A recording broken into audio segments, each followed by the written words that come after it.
Dan terjadi lagi. Intoleransi di bagian barat Indonesia ini emang udah nggak ada obat. Sehubungan dengan terjadinya insiden kerusakan rumah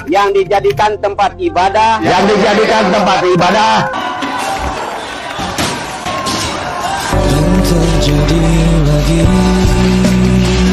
Dan terjadi lagi. Intoleransi di bagian barat Indonesia ini emang udah nggak ada obat. Jumat kemarin, siswa-siswi Kristen dari Jakarta sedang melakukan kegiatan retret.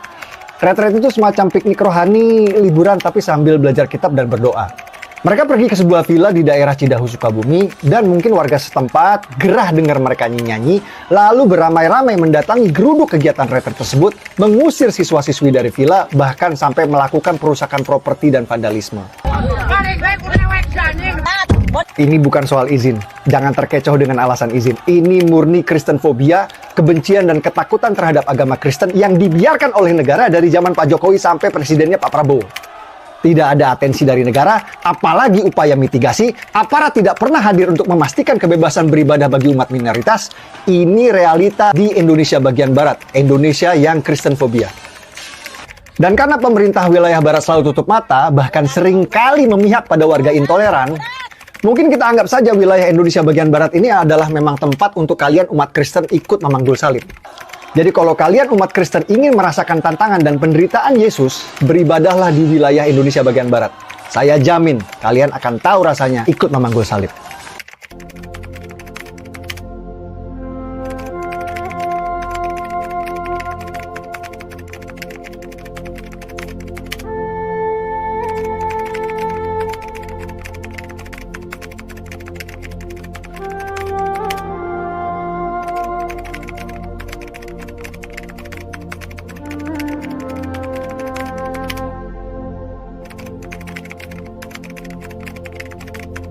Bismillahirrahmanirrahim. Bismillahirrahmanirrahim. Sehubungan dengan terjadinya insiden kerusakan rumah yang dijadikan tempat ibadah, maka dengan ini kami dari Porkopincam, Kecamatan Cidahu, dan segenap lembaga keagamaan, Kecamatan Cidahu, serta tokoh masyarakat, tokoh pemuda, menyatakan satu bahwa situasi dan kondisi di wilayah Kecamatan Cidahu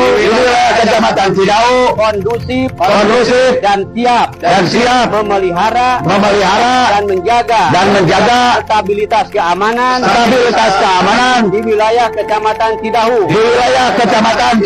Dua, tidak akan terulang kembali kejadian insiden tersebut.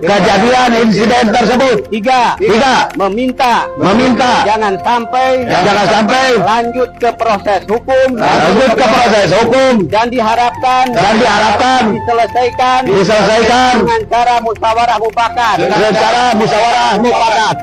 Empat, kami siap untuk mengganti kerusakan dan memperbaiki rumah tersebut.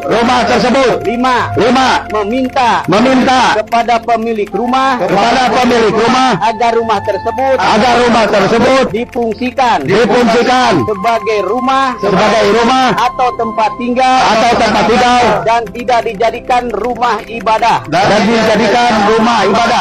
6. Bahwa insiden tersebut bukan pengerusakan tempat ibadah. Demikian pernyataan bersama ini kami buat untuk dijadikan bahan sebagaimana mestinya. Cidahu 28 Juni 2025 yang menyatakan Porkopincam, lembaga keagamaan, tokoh masyarakat, tokoh pemuda, Kecamatan Cidahu. Terima kasih.